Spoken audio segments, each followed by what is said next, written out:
নমস্কার বন্ধুরা, সোমা কিচেনে আপনাদের সবাইকে স্বাগত। আজকে আবারও একটা নতুন রেসিপি নিয়ে আপনাদের সামনে চলে এলাম। এখন তো প্রচুরই গরম পড়ছে, গরমের জন্য একটা সুন্দর একটা হালকা পাতলা ঝোলের আমি রেসিপি আপনাদের বানিয়ে দেখাবো। তার জন্য এখানে আমি পোনা মাছ নিয়েছি, আর এখানে দেখুন লাউ ডাঁটা আর ঝিঙে নিয়েছি। এই রেসিপিটা খেতে কিন্তু অসাধারণ স্বাদের লাগে। আপনারা অবশ্যই গরমে একবার এরকম ভাবে রেসিপি বানিয়ে দেখবেন, শরীরও ভালো থাকবে আর রান্না করতেও কিন্তু খুব ভালো লাগবে। তাহলে আমার এই রেসিপি যদি আপনাদের ভালো লেগে থাকে তাহলে অবশ্যই লাইক, শেয়ার, কমেন্ট এবং সাবস্ক্রাইব করে আমার পাশে থাকবেন।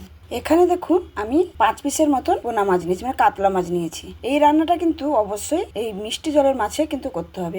রুই মাছ বা কাতলা মাছ যে কোনো মিষ্টি জলের মাছ দিয়ে কিন্তু এই রান্নাটা করতে হবে, করলে কিন্তু ভালো লাগবে। এখানে আমি মাছের মধ্যে প্রথমে হলুদ আর লবণ সুন্দরভাবে মাখিয়ে নিয়েছি। এবার হলুদ আর লবণ মাখিয়ে নেওয়ার পরে আমি এবার রান্নার কাছে চলে যাব, রান্নাটা করে নেব।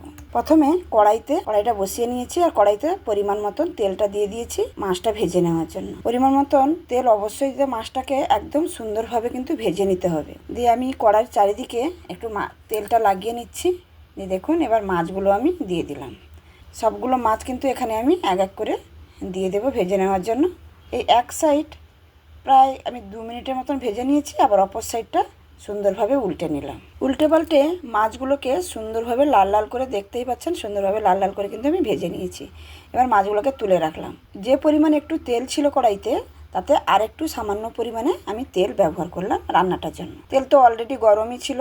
সেখানে দেখুন আমি তেজপাতা আর ফোড়নে দিয়েছি 5 ফোড়ন আর 3টা চেরা কাঁচা লঙ্কা। এই রান্নাটা কিন্তু অসাধারণ খেতে, খুবই কম তেল মশলা দিয়েই এই রান্নাটা করা হয়, আর এই গরমের সময় একটা উপযুক্ত রান্না। এবার ফোড়ন হয়ে গেছে, ফোড়নের মধ্যে আমি পেঁয়াজ কুচি আর টমেটো কুচি আমি দিয়ে দিলাম। পেঁয়াজ কুচি আর টমেটো কুচি দিয়ে ভালো করে কিন্তু আমি নাড়াচাড়া করে নিচ্ছি। নাড়াচাড়া করে সুন্দরভাবে লাল লাল করে কিন্তু পেঁয়াজটাকে ভেজে নেব। এখানে দেখুন আমার পেঁয়াজটা একদম সুন্দর লাল লাল করে ভাজা কিন্তু হয়ে গেছে। দেখে নিশ্চয়ই আপনারা বুঝতে পারছেন কত সুন্দরভাবে পেঁয়াজ আর আমি টমেটোটাকে ভেজে নিয়েছি। এবার কেটে রাখা সবজিগুলো এখানে আমি দিয়ে দিলাম। এখানে আপনারা বিভিন্ন রকমের সবজি ব্যবহার করতে পারেন। এখানে পেঁপেও ব্যবহার করতে পারেন আর আলুও ব্যবহার করতে পারেন। আমি এখানে কোনোটাই ব্যবহার করিনি, খালি ঝিঙে আর লাউ ডাঁটা দিয়ে আমি এই ঝোলটা বানিয়ে দেখাচ্ছি। এটা খেতে কিন্তু অসাধারণ স্বাদের লাগে। এখানে দেখুন আমি সবজিটা দিয়ে 2-4 বার নাড়াচাড়া করে লবণ, হলুদ আর একটু সামান্য আদা বাটা আর জিরে গুঁড়ো আর ধনে গুঁড়ো এইগুলো দিয়ে আমি ভালো করে সবজিটাকে কষিয়ে নেব। আর দিয়েছি সামান্য একটু ঝাল লঙ্কার গুঁড়ো। এই রেসিপিটাতে আপনারা পুরোটাই কিন্তু কাঁচা লঙ্কা রান্না করতে পারেন, কিন্তু আমাদের এই লঙ্কাগুলো একদমই কিন্তু ঝাল নেই, সেই জন্য আমি এখানে সামান্য পরিমাণ একটু গুঁড়ো লঙ্কা ব্যবহার করেছি। তারপরে আমি মশলা দিয়ে ভালো করে সবজির সঙ্গে কষিয়ে নিয়েছি।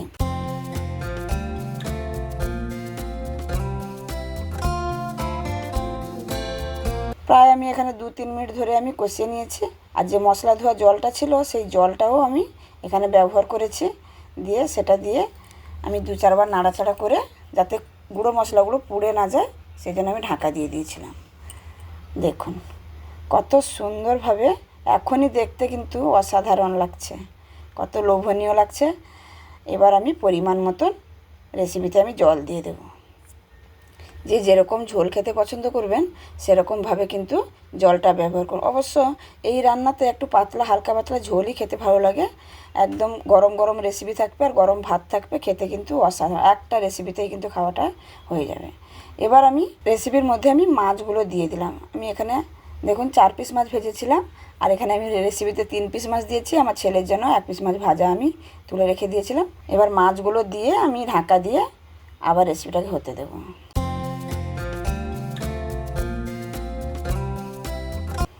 দেখুন 5 মিনিটের পরে আমি ঢাকনাটা খুলে নিয়েছি, আর একবার নাড়াচাড়া করে দিচ্ছি। খুবই সুন্দর একটা হেলদি রান্না।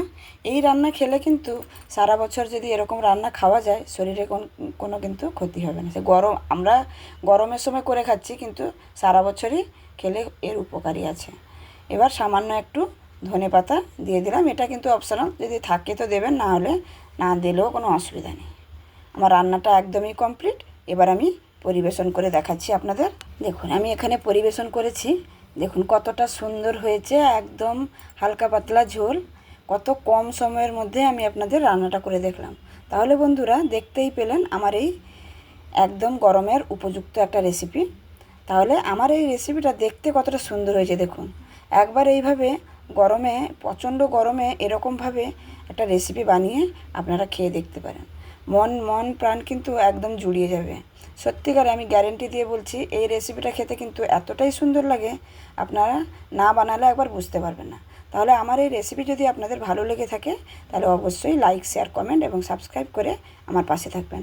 আর যে সকল বন্ধুরা অলরেডি সাবস্ক্রাইব করে আমার পাশে আছেন তাদেরকে অসংখ্য ধন্যবাদ।